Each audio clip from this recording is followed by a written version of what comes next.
Romo yang hidup penuhiku, mengalir dalamku.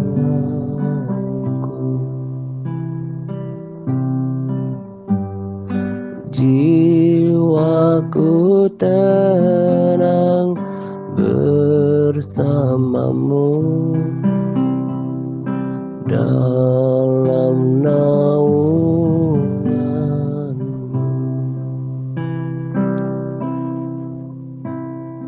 Romo yang hidup penuhiku, mengalir dalamku.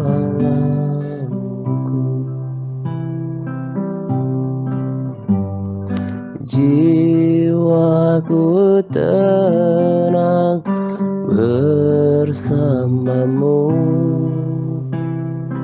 dalam naungan. Ku buka hati untuk jamahan, berserah penuh di hadiratmu. Kau ambil alih seluruh hidupku di altarmu, menyembahmu.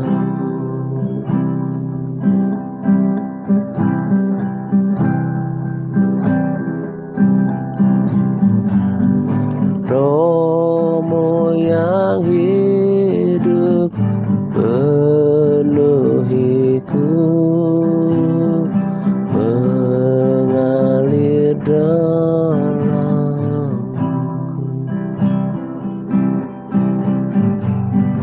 Jiwaku tenang bersamamu dalam naungan. Ku buka hati untuk jamahan, berserah penuh di hadiratmu. Kau ambil alih seluruh hidupku di altarmu, menyembahmu.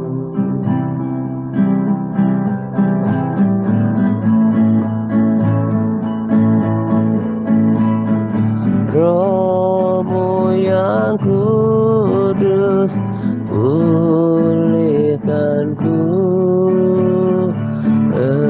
Engkaulah damaiku.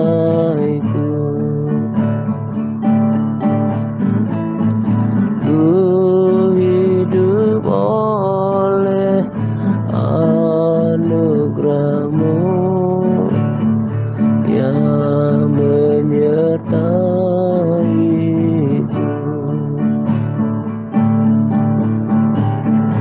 yang menyertaiku. Oh. Shalom semuanya. Selamat pagi dan salam damai sejahtera untuk kita sekalian. Pada kesempatan ini saya akan kembali berbagi sharing tentang panggilan hidup kita gitu ya.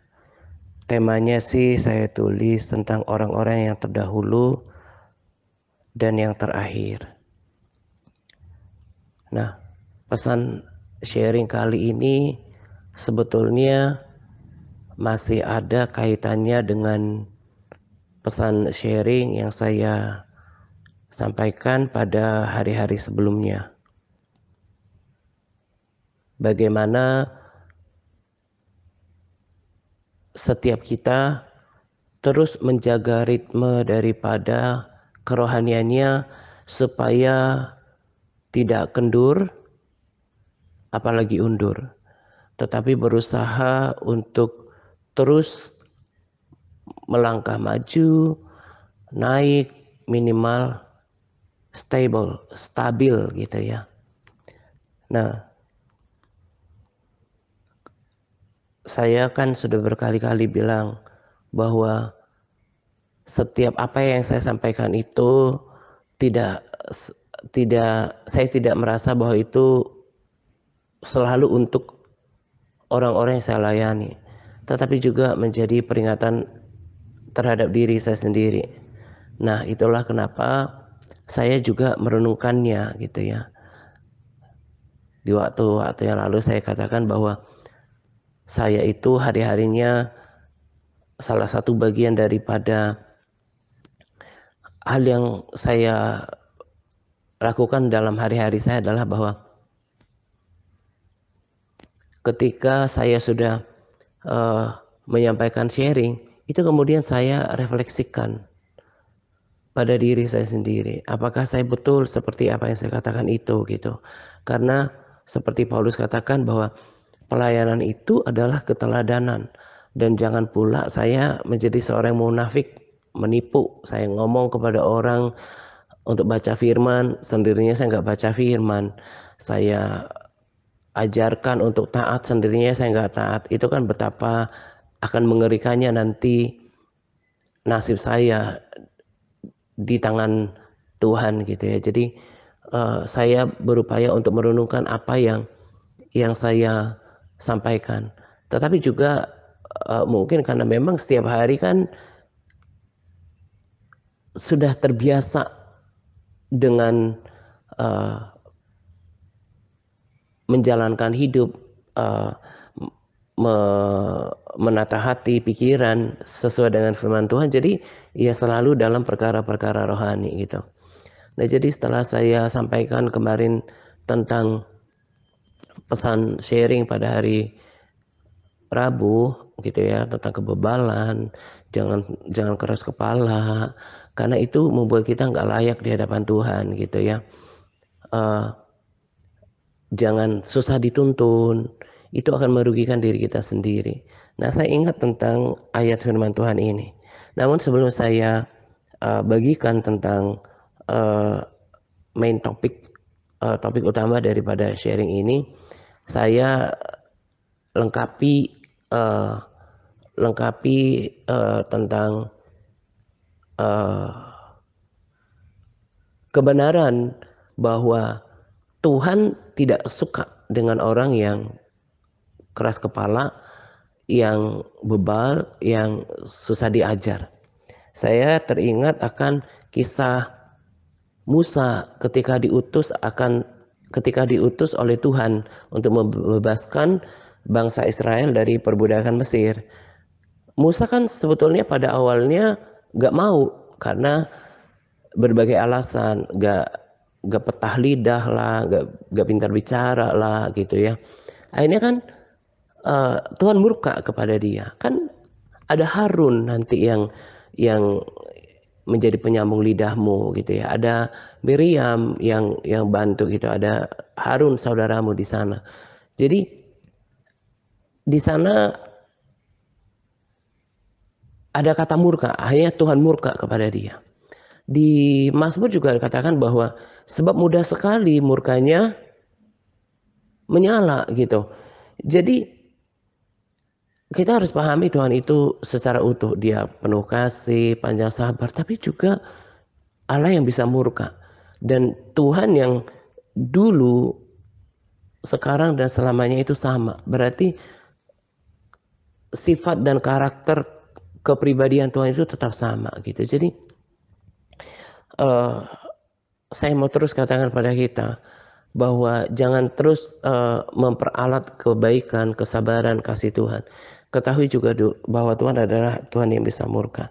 Dan sama seperti tadi saya katakan, kenapa kemudian akhirnya Tuhan murka kepada Musa gitu ya, walaupun tidak murka yang sampai membinasakan Musa gitu ya.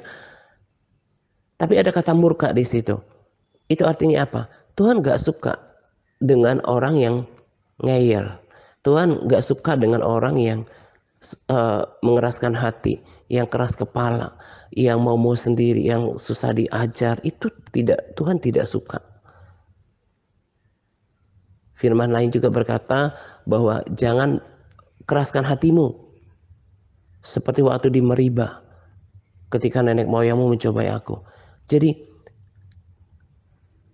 teruslah pahami bahwa sikap yang mengeraskan hati, gak mau tahu, cuek, dablek, ataupun keras kepala, apapun yang sejenisnya, itu jangan dipelihara. Tuhan sangat tidak berkenan atas itu. Tuhan tidak tertarik dengan orang yang seperti ini. Makanya kita harus terus belajar, kita semua belajar kerendahan hati, kelembutan hati untuk dituntun gitu ya. Nah, yang saya kemudian ingat firman Tuhan adalah tentang kisah orang yang terdahulu dan yang terakhir. Nah, pada Capas nanti para sahabat dan juga saudara bisa baca, dan sebetulnya Anda saudara yang menyaksikan di YouTube juga bisa membaca Capas saya pada description box ya, kolom deskripsi, karena saya taruh di sana juga. Nah,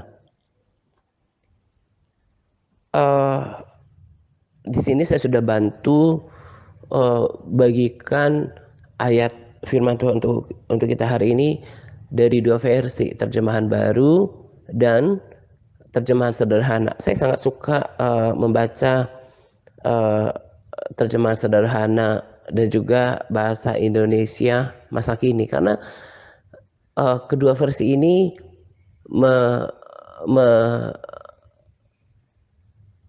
menyampaikan lebih sederhana dan mudah dimengerti. Bahkan terjemahan sederhana Indonesia berupaya ngejelasin kepada kita, sehingga dengan kata-kata yang lebih banyak kita lebih mudah mengerti, seperti memberikan keterangan lebih gitu kan, sehingga kita mudah memahami. Makanya kalau saya sekarang baca firman itu cukup satu pasal, tapi dalam 2-3 versi, sehingga saya mengerti lebih dalam tentang firman itu. Kalau dulu kan kebiasaan kami baca firman itu 5 pasal per hari, bahkan pernah sampai 10 pasal, 15 pasal, 20 pasal. Dan itu menjadi sebuah kenangan yang manis bagi kami, sebab sekalipun kemudian dievaluasi, tapi apa yang kami lakukan dahulu itu nggak sia-sia. Tuhan perhitungkan itu gitu. Tapi sekarang bukan model seperti itu lagi yang saya lakukan, tapi bagaimana saya memaknai lebih, sehingga pilihan saya saat ini adalah membaca dalam 2 versi. Jadi setelah saya baca, biasanya saya baca satu perikop terjemahan baru, kemudian saya langsung buka terjemahan sederhana Indonesianya dan juga BIMK-nya. Jadi lebih memahami, lebih mengerti gitu. Contoh sederhana kan kemarin saya sudah katakan tentang arti membangkit-bangkitkan. Saya kasih lagi contoh yang lain ya, dengan tujuan supaya para sahabat dan juga saudara terprovokasi untuk melakukan hal yang sama kalau itu baik bagi dirimu gitu ya. Jadi salah satu contohnya adalah lakukanlah pelayanan jangan dengan paksa gitu. Ini kan terjemahan baru, jangan dengan paksa. Bisa awalnya saya ngertinya gini, dengan paksa melakukannya dengan rela hati, jangan maksa orang gitu ya. Jadi saya sempat yang kayak tertuduh gitu. Jadi waduh, saya ini kayak paksa orang-orang saya layani, ini harus paksa berpuasa, harus paksa baca firman, paksa berdoa gitu ya. Ternyata setelah saya baca terjemahan sederhananya yang lebih relevan dengan apa yang kalimat-kalimat sebelumnya.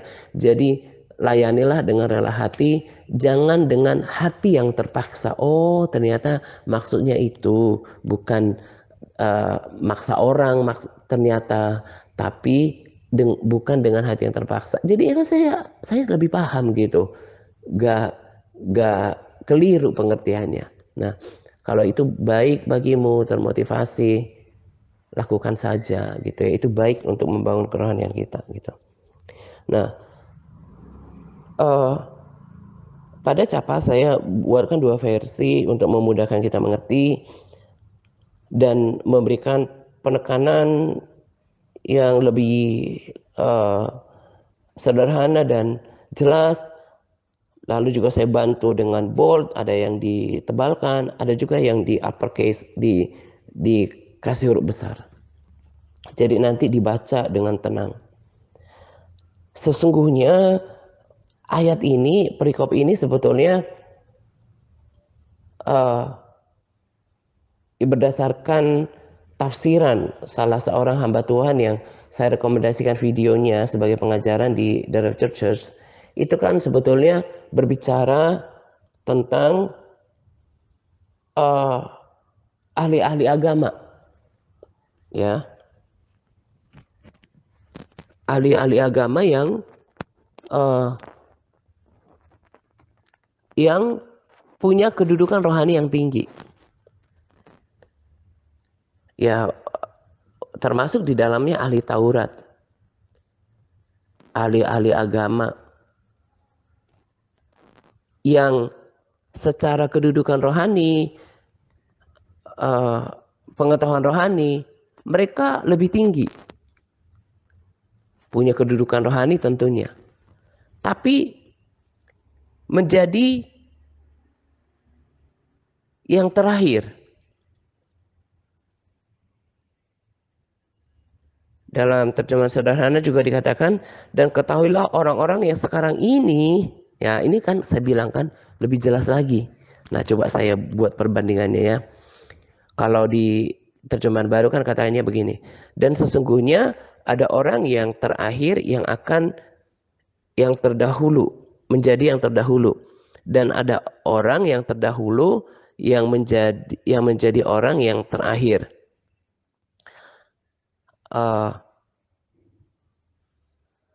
Kalau kita baca terjemah sederhana, dikatakan, dan ketahuilah orang-orang yang sekarang ini mempunyai kedudukan yang rendah, namun akan mendapat kedudukan yang tinggi. Dan orang-orang yang sekarang ini mempunyai kedudukan yang tinggi, namun memiliki kedudukan yang rendah. Jadi kedudukan rohani, ahli agama, ahli Taurat, sekarang itu mereka bisa jadi yang terkemudian, menjadi kedudukan yang rendah. Sementara ada orang-orang ya karena dengan kemurnian hati, kesungguhan hati, sungguh-sungguh mengikut Tuhan dan taat, menjadi yang memiliki kedudukan yang tinggi. Tentu bukan saja hanya untuk di dunia ini, tapi kan akan berpengaruh dalam kedudukan surgawi. Sebab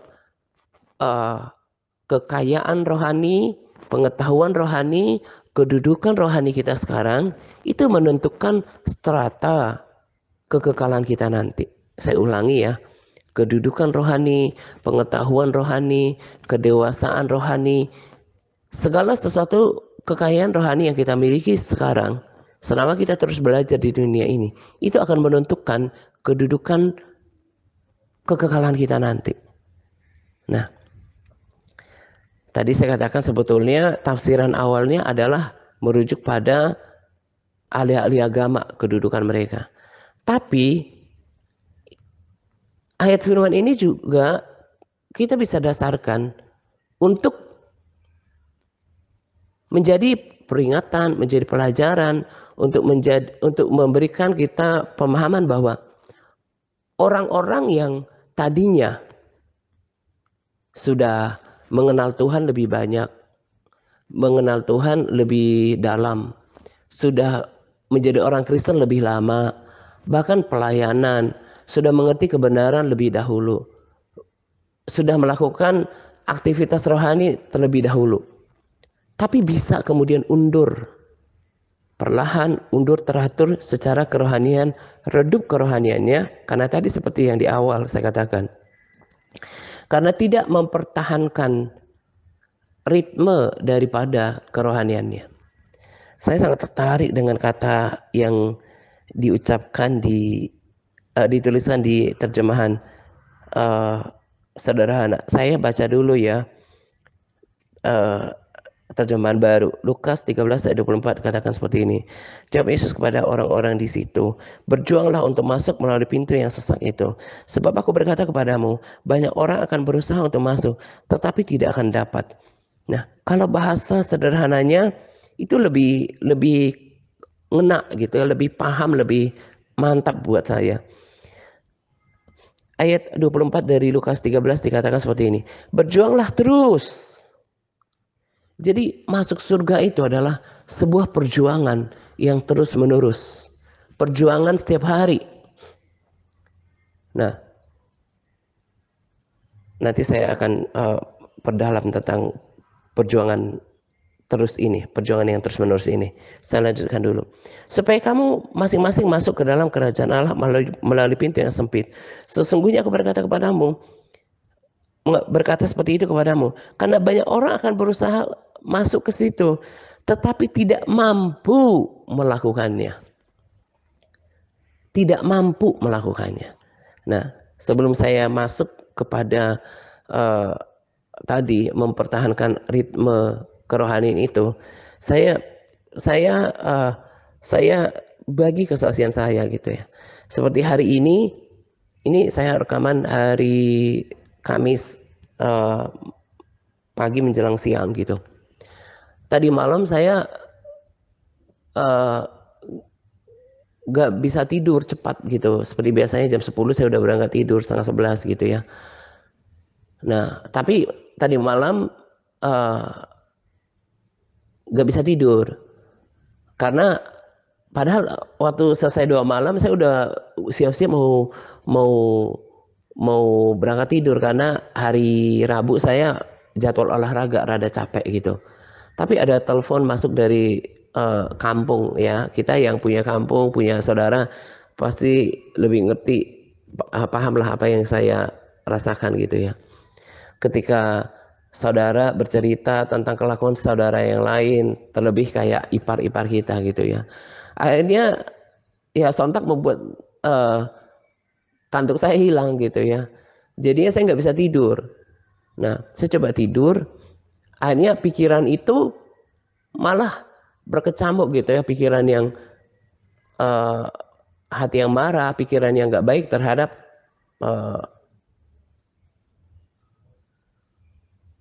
ipar ini gitu ya. Nah, belakangan ini saya punya prinsip baru untuk menjaga hati, pikiran, sikap hidup saya tetap terjaga. Jadi saya kan udah bagaimana kita supaya nggak jatuh dalam berbagai pikiran yang tidak baik apapun bentuknya. Berusaha untuk sibuk, mempunyai jadwal gitu ya. Jadi saya perintahkan pikiran saya sibuk pikirkan, alokasikan waktu untuk yang baik gitu ya. Jadi saya pikir daripada saya pikiran hal-hal yang nggak baik, mencemarkan diri saya, akhirnya saya bukalah grup-grup. Ada beberapa pesan yang belum saya respons, ya saya respons. Saya mendengarkan karena saya nggak bisa tidur, daripada saya berpikiran yang enggak di tempat tidur, pikiran jelek sama orang, hati yang panas, ya mending saya distract pikiran itu, alihkan pikiran itu hal yang baik, untuk hal yang positif gitu ya. Akhirnya saya baru tidur setelah muat makanan rohani kita jam 12, lalu saya berangkat tidur. Jadi tidur sampai jam 4 kurang, jadi saya kasih semangat itu, baru saya mau berdoa. Memang hal-hal seperti ini sangat jarang terjadi. Biasanya jam 4 saya udah selesai doa. Tapi kalau ada hal kayak yang saya katakan tadi, baru saya doa jam 4 gitu. Nah, kalau udah terganggu tidur dari biasanya, irama tubuh kita kan sudah terbentuk gitu. Waktu bangun pagi juga saya ya tetap sih udah tidur kurang lebih 4 jam. Susah. Saya ada godaan untuk riset, untuk atur ulang alarm supaya pengen tidur lagi entah setengah jam sampai 1 jam lagi. Tapi saya katakan ini udah waktu yang terbaik jam 4 gitu ya. Harusnya kan yang lebih baik bagi saya kan jam 2. Nah, dulu sebelum jam 2, jam 4 adalah jam 2 terbaik saya gitu. Saya paksa bangun. Apa yang saya lakukan menegaskan apa yang firman Tuhan tuliskan. Berjuanglah terus. Pikullah salib setiap hari, kata firman. Ada orang yang gak bisa masuk surga karena tidak mampu melakukannya. Apa yang tidak mampu dilakukannya? Memikul salib setiap hari, menyangkal diri, mengikut Tuhan, berjuang melawan kemalasan, berjuang melawan kelemahan tubuh, kejenuhan, tetap bersukacita di tengah situasi suasana yang tidak mendukung. Berjuang untuk setia dan konsistensi itu adalah sebuah karakter yang mahal. Untuk bisa setia dan konsisten itu tidak mudah. Tidak mudah dan tidak mampu melakukannya. Terutama adalah ketaatan. Orang kalau soal kelihatannya bersemangat dalam hal rohani itu gampang.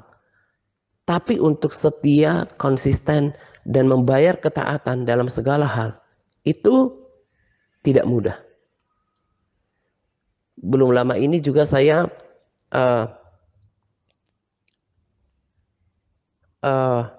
merenungkan tentang modul ketaatan total gitu ya. Udah jelas dikatakan di sana. Kalau engkau ingin masuk ke dalam hidup, turutilah segala perintah Allah. Tuhan juga memberikan perintah, ajar mereka untuk melakukan segala sesuatu. Turutilah perintah ini dengan tidak bercacat dan tidak bercela. Semua itu menyangkut ketaatan total. Jadi kalau ada orang yang melakukan ketaatan kepada Tuhan yang menurut dia enak gitu ya, menurut dia gak merugikan diri sendiri, baik harga diri, ego, ataupun keuntungan gitu ya. Dia merasa oh kalau taatnya cuma tidak menyangkut harga diri, ego kita, atau tidak merugikan saya secara finance gitu, ya oke lah. Tapi kalau udah menyangkut harga diri atau menyangkut mamon, keuangan, dia mulai pilih di comfort zone. Saya kasih tahu, kekristenan seperti ini keliru, tidak akan membawa ke surga.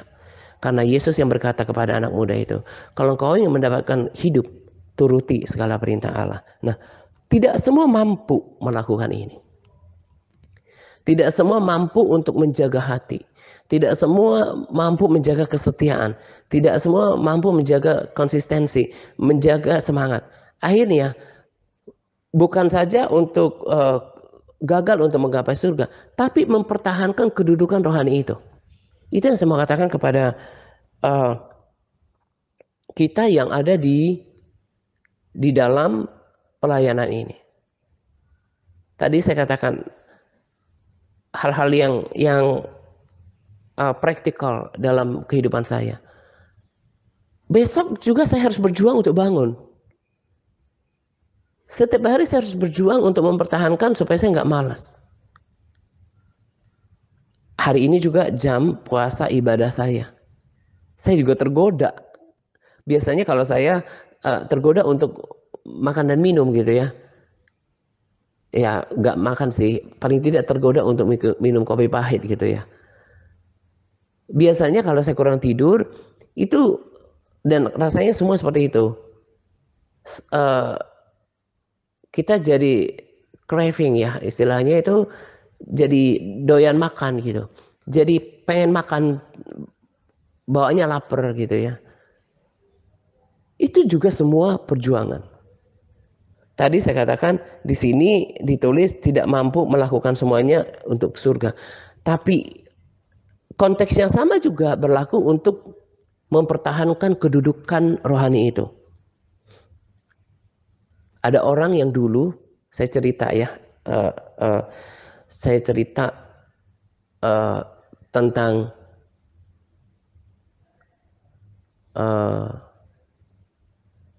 seseorang yang dulu tahun 2016 rasanya dia berkata, bahwa dia sungguh-sungguh berdoa kepada Tuhan supaya Tuhan mempertemukan dia dengan seorang hamba Tuhan yang akan menuntun dia kepada kekristenan yang benar.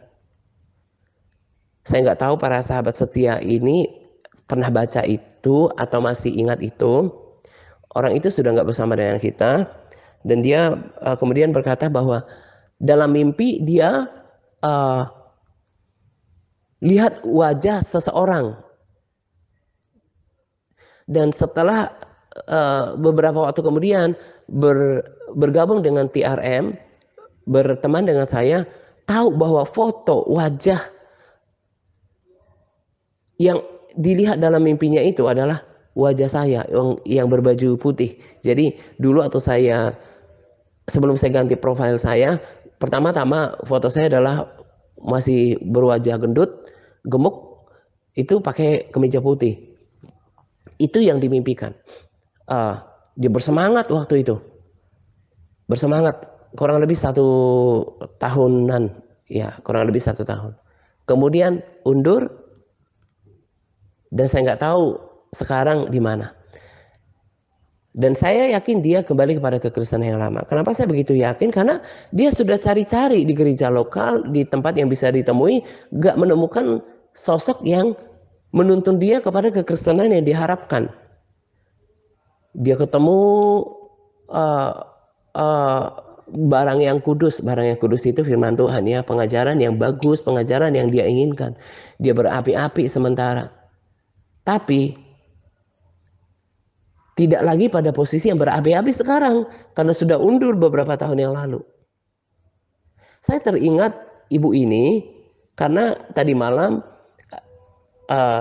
salah seorang saudara dari beginner kirim saya inbox, sangat bersyukur berada di dalam komunitas ini, telah menerima di dalam komunitas ini. Bahkan pada respons saya katakan, saya merasa Pak Atta itu memberikan semangat kedua setelah Tuhan sendiri gitu. Orang begitu bersaksi luar biasa setelah menemukan kehidupan rohani, kebangunan rohani di dalam dirinya sendiri. Dan di intermediate juga kan bukan hal yang jarang kita temukan orang bersyukur ada di dalam komunitas ini. Kalau kami yang setia sih udah biasa banget untuk baca hal seperti itu dulu di TRM. Berada pada tahap tingkat yang baik kerohanian. Menjadi terdahulu mendengarkan tentang pertobatan, menjadi terdahulu mendengarkan tentang ketaatan total, kekudusan hidup, bagaimana melewati jalan yang sempit, harga mengikuti Yesus, kerohanian, tuntunan ke surga. Dia berapi-api sementara. Tapi tidak mampu mempertahankan itu, melakukan itu. Membayar harga untuk kesetiaan, konsistensi, semangat, pertanggungjawaban, kerendahan hati yang mau berubah, semua yang termasuk kerohanian. Tidak mampu menjaga ritme langkah kerohaniannya. Akhirnya orang yang datang kemudian itu menyalip dan mendahului. Saya sebetulnya prihatin untuk menyinggung hal seperti ini karena saya sangat tidak mengharapkan, saya tidak mau yang udah lama, yang udah setia itu digituin sama yang baru, disalib sama yang baru.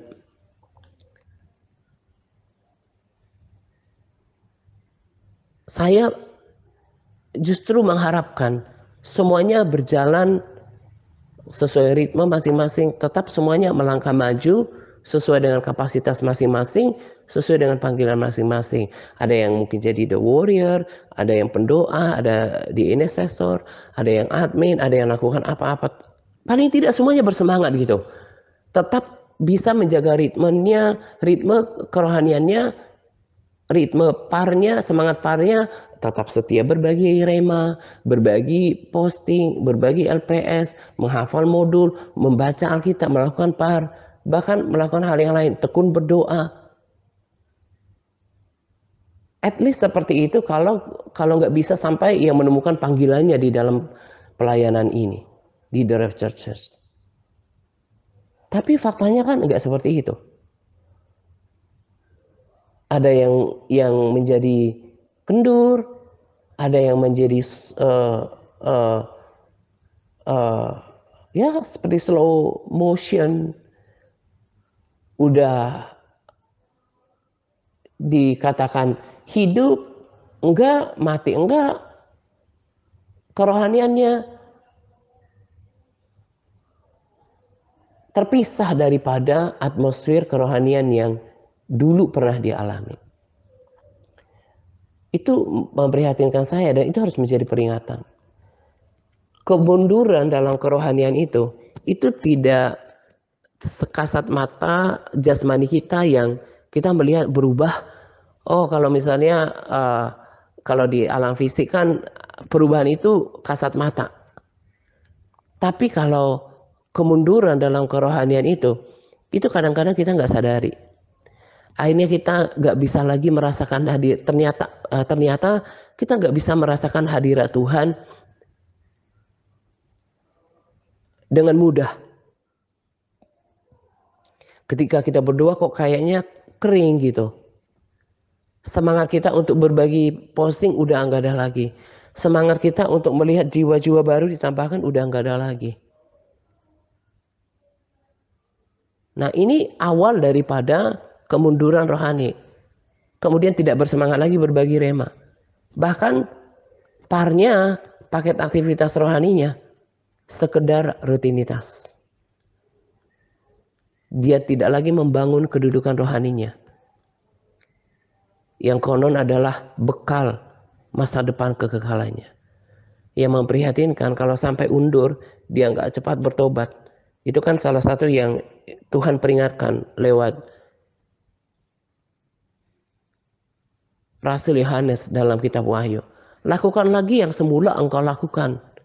Kalau dulu bersemangat untuk berbahasa roh, membangun roh, pujian penyembahan, berdoa, berpuasa, lakukan lagi semuanya, merenungkan firman. Saya juga punya tambahan kesaksian. Beberapa waktu yang lalu, saya saking semangatnya berolahraga, ya, doing exercises untuk 1 kali 2 hari gitu ya. Jadi kalau saya bangun itu kan jadwalnya intermittent fasting, udah minum kopi pahit, terus ada buat ramuan juga, minum whey protein gitu. Langsung saya naik ke lantai 3 untuk olahraga gitu ya, melakukan latihan. Sampai saya beberapa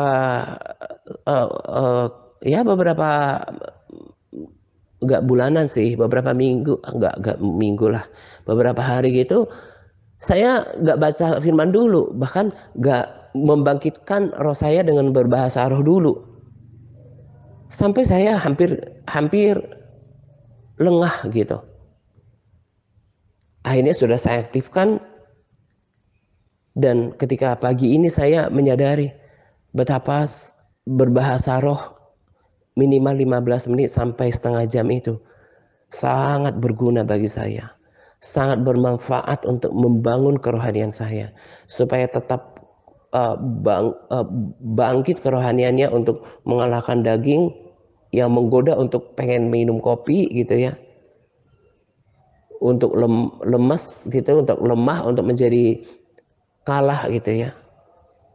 Akhirnya seperti sekarang rekaman itu sudah dilalui dulu dengan berbahasa roh dulu setengah jam, bahkan hari ini karena mau rekaman 40 menit udah baca firman, sekalipun tadi pagi jam 4 udah doa.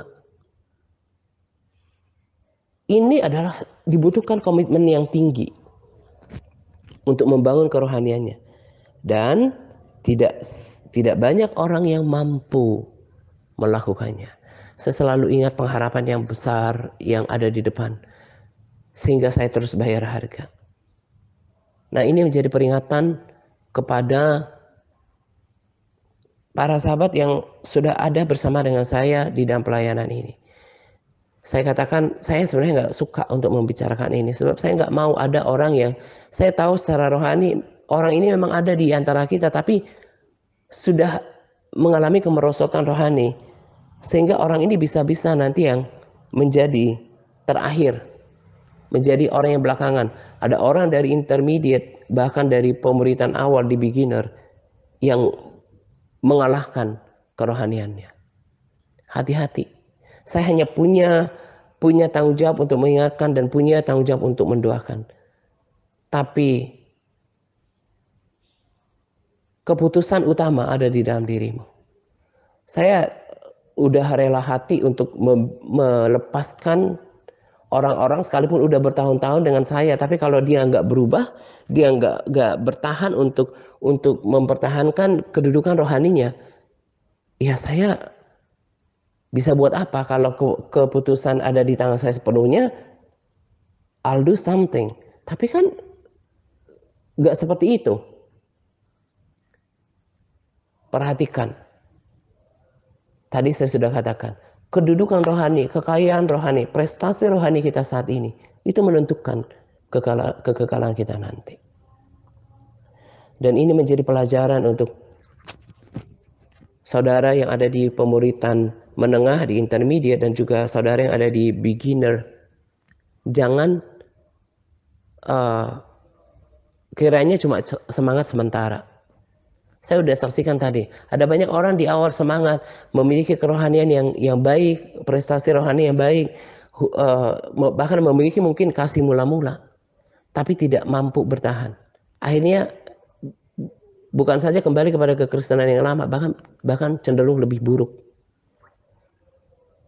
Menjadi pembelajaran buat saudara adalah dibutuhkan harga, perjuangan terus-menerus setiap hari untuk mempertahankan harta rohani, prestasi rohani, kerohanian, semangat, kesetiaan, konsistensi kita. Dan dibutuhkan harga untuk melakukan semuanya. Tadi kan saya sudah berbagi. Untuk bangun pagi juga saya terus berjuang. Dan itu saya lakukan setiap hari. Nah ini yang tidak mampu dilakukan oleh banyak orang. Kemarin saya sudah katakan kan, bukan berpuasa yang paling diutamakan. Tapi bagaimana saudara membangun yang di beginner dan juga termasuk yang beberapa di antara saudara yang di intermediate. Bagaimana memiliki kesetiaan dan konsistensi, ketekunan untuk bisa nggak punya jam doa 5 menit aja dulu deh, nggak usah durasinya yang setengah jam, 1 jam. Punya jam doa yang teratur aja dulu deh setiap hari, pagi, malam. Kemudian membaca Alkitab 1 perikop. Membaca firman Tuhan 1 perikop. Sanggup gak lakukan itu? Itu yang mahal. Dan itu bagian daripada perjuangan untuk mendapatkan surga. Dan juga mendapatkan kedudukan yang tinggi. Bukan saja di bumi yang sementara, terlebih di dalam kekekalan nanti. Peringatan ini untuk kita semua. Dan saya bersyukur untuk Roh Kudus yang terus menopang saya terus berjuang sampai sekarang. Perjuangan untuk bahasa roh. Kalau kayak mau mulai itu ya, kadang-kadang juga nggak pengen mulut ini komat kamit untuk bahasa roh. Tapi karena ini juga adalah bagian daripada perjuangan, dan akhirnya saya dapatkan semangat yang membara oleh keputusan saya untuk melakukan bagian saya gitu ya. Kalau kita nggak lakukan bagian kita, Tuhan nggak maksa, Roh Kudus nggak maksa. Nah, ayo yang mau berjuang, kelompok yang sedikit, kelompok yang mau melewati pintu yang sesak dan jalan yang sempit. Perhatikan apa yang saya bagikan saat ini. Jangan sampai menyesal kemudian.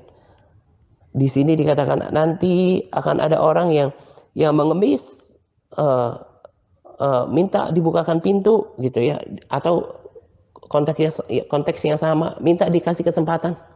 Tapi Tuhan katakan sudah telat. Dulu ketika di bumi, engkau dengarkan peringatan untuk bersungguh-sungguh, tapi engkau abai, mengeraskan hati, keras kepala, dan tidak ada kesempatan yang kedua. Karena peringatan ini menjadi peringatan kita bersama. Berjuang terus, bayar harga terus, every single day. Saya kasih tahu orang yang sehati, sepikir, punya mindset yang sama dengan saya, akan bersama-sama dengan saya setia dalam pelayanan ini. Saudara yang bahkan udah keluar nanti akan lihat, saksikan, mereka sudah menjadi pastor di dalam pelayanan ini, di dalam church, menjadi teladan. Karena seorang menjadi pastor di dalam pelayanan ini adalah mereka yang sudah dicap teladan dalam hal kesetiaan, konsistensi, ketaatan. Dan ya saya banggakan, mereka akan berbuah bersama dengan saya dalam pelayanan ini. Sukacita saya itu sangat besar ketika saya lihat terutama tim inti ya, yang setia melayani bersama-sama dengan diri saya. Terlebih mereka yang ada di kelompok terdekat, maksudnya yang selalu berinteraksi banyak itu kan di tim admin gitu ya. Bagaimana orang-orang yang saya layani, saya didik, saya tuntun, udah bisa melayani kayak diri saya. Itu sukacita yang gak bisa dibeli, gak bisa dibayar, gak bisa didapatkan dengan apapun. Makanya nanti upahnya itu mahkota kemuliaan. Dan kiranya mereka terus setia untuk mempertahankan nilai-nilai yang tinggi, nilai kerohanian yang tinggi, kedudukan yang tinggi, sampai mereka mendapatkan kepenuhannya, kita semuanya di dalam kekekalan. Sungguh besar, luar biasa yang Tuhan sediakan di depan. Jadi kalau disandingkan dengan perjuangan yang sementara, ini gak ada apa-apanya. Karena itu jangan punya mentalitas seperti Esau, yang kalah terhadap kedagingan, yang gak mau bayar harga untuk memiliki kedisiplinan untuk melakukan paket aktivitas rohani, gitu ya. Dan bagi para sahabat yang merasa kendur, lakukan apa yang semula dilakukan. Mulai lakukan tindakan, entah langsung hafal modul yang tertinggal, berkomitmen lagi membuatkan SBR, berkomitmen lagi berbagi video, supaya mulai terbangun kerohaniannya.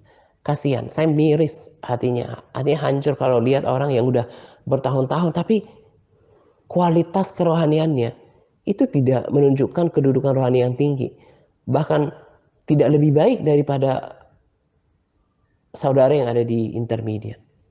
Yuk perhatikan, tadi saya katakan kemunduran, kemerosotan rohani itu tidak terlihat jelas secara kasat mata sebagaimana hal-hal yang fisik. Nanti mulai dulu lemah, gak bersemangat lagi, mulai tersinggung, mulai patah semangat, lama-lama gak mau taat lagi, lebih buruk keadaannya nanti. Ini menjadi peringatan bersama gitu ya.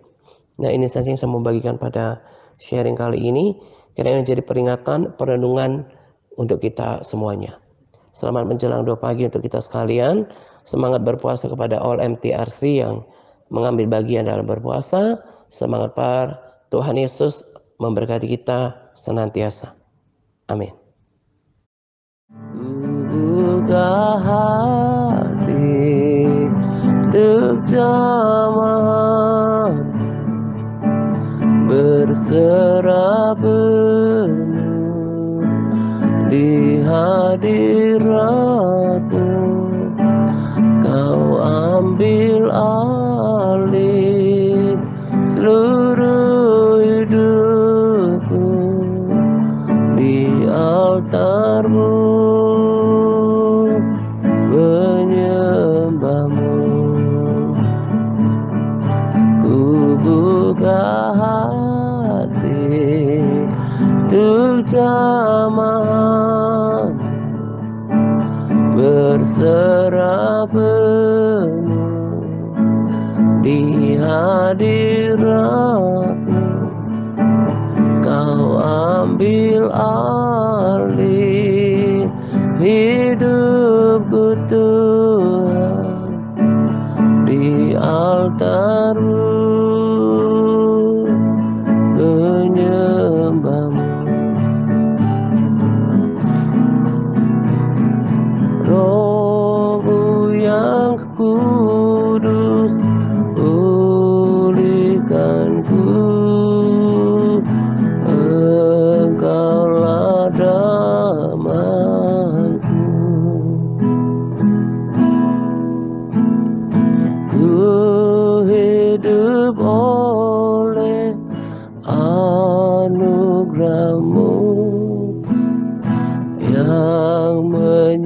menyertaiku,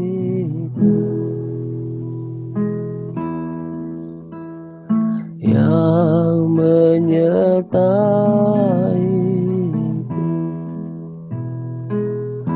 Ku buka hati untuk jamahanmu, berserah penuh di hadiratmu. Kau ambil alih hidupku Tuhan, di altar-Mu ku berserah. Ku buka hati untuk jamaah, berserah penuh di hadirat-Mu. Kau ambil alih seluruh hidupku, di altar-Mu menyembah-Mu.